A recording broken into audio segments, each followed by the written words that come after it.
Niue's flight schedule by Air New Zealand is about to make some welcoming changes with an announcement of the continuation of the second flight service. The anticipated second flight service will commence on Tuesday the 7th of April ahead of Niue's biannual Arts and Cultural Festival that will start on the 10th to the 17th of April. The welcoming news is expected to lighten the load for the peak tourist season, as the school holiday also falls on the same month. Added to the news is the current Air New Zealand flights to Niue arriving on Saturday will revert its services back to arriving on the island on Friday, starting on the 3rd of April. The Ministry of Social Services is in the process of reviewing the Village Council Bill 2015 with intentions to table the bill in the House of Assembly before the Village Council election in August. Village councillors from each constituency met on Thursday to further discuss the amendment proposed for the Village Council Bill 2015. The councillors that were present agreed with the majority of the new changes, with some small alterations, in particular the eligibility criteria and the process of the functions, establishments and other matters relating to the village council role in the community. The new amendment is proposed to align with the changing environment that should incorporate the cohesiveness of all councils in working with communities and the government. The Village Council Bill 2015 is proposed to be tabled at the next Niue Legislative Assembly. Last Saturday night, the Niue Chamber of Commerce, accompanied by the private sector businesses and supporters, celebrated business achievements on the island at the biannual Niue Business Awards at the scenic Matawai.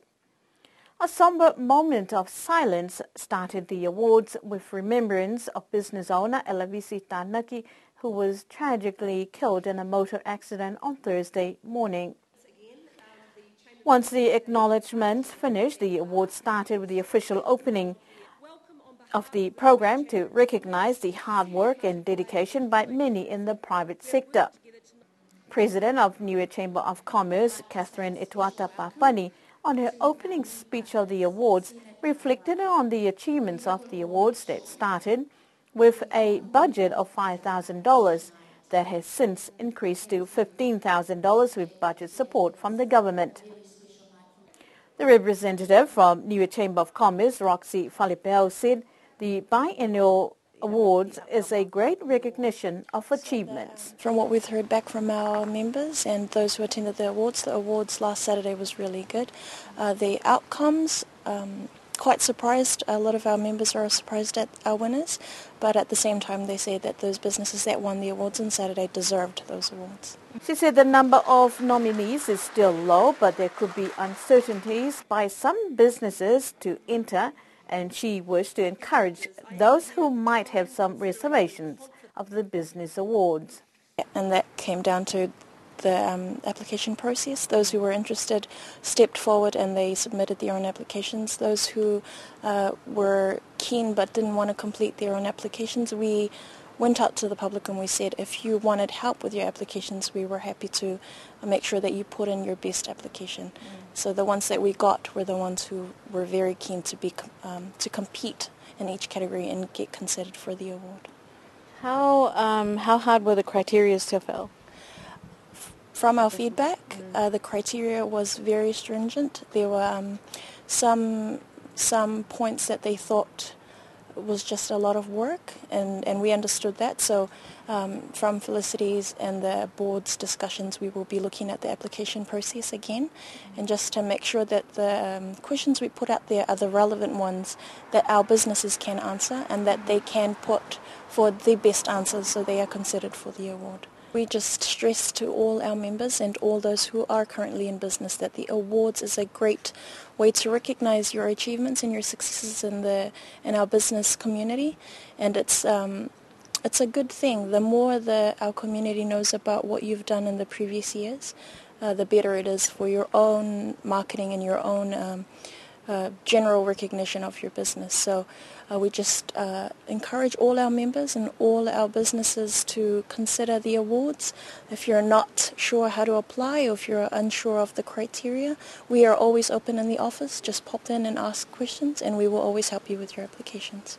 The business that were successful in the evening started with the Best New Business Award that was won by Born Services. Women in Business Award went to Sala Salon.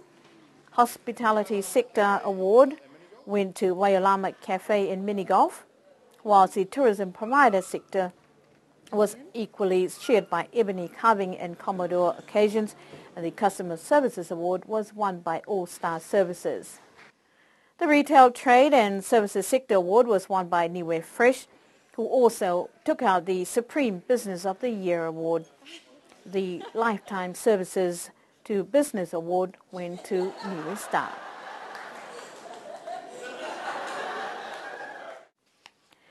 The International Women's Day on the 8th of March was celebrated worldwide with the theme Make It Happen.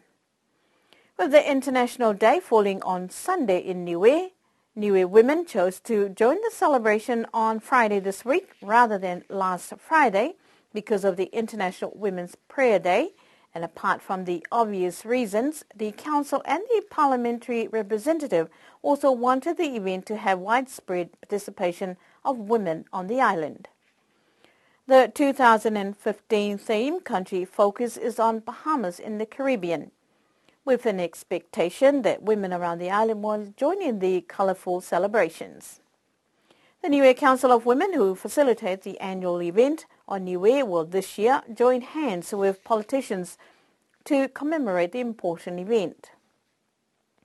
The women's celebrations will include speeches from the Niue Council of Women, as well as the two current women parliamentarians, and a fashion show, as well as other small activities. The event will take place this Friday the 13th at Makini Hall. This morning, the Niue local court received 17 charges brought mainly against assault and negligence rather than motor vehicle infringements. Unlike previous court hearings, a surprising number of vehicle infringements was insignificant compared to other charges of assault, firearms offence, and other misdemeanor charges. This morning's hearing prosecuted 6 cases out of the 17 brought before the 3 justices of the peace. 1 case was thrown out of court due to insufficient evidence, and the majority of the cases were adjourned to the court hearing scheduled for the 14th of April. To end our news bulletin for tonight, Niue television and radio sunshine systems suffered damages over the weekend that has affected broadcast in some areas on the island. Broadcasting Corporation Manager Trevor Siakia said it is unfortunate the damages caused disruptions to both television and radio. He said the technicians expect it could have been the result of a lightning strike that might have caused the problems, but the department is working on rectifying the problem and is expected it will be resolved as soon as parts for the unit arrive on the island this week. At present, both television and radio have limited coverage throughout the island. That's our news bulletin for tonight. Good evening.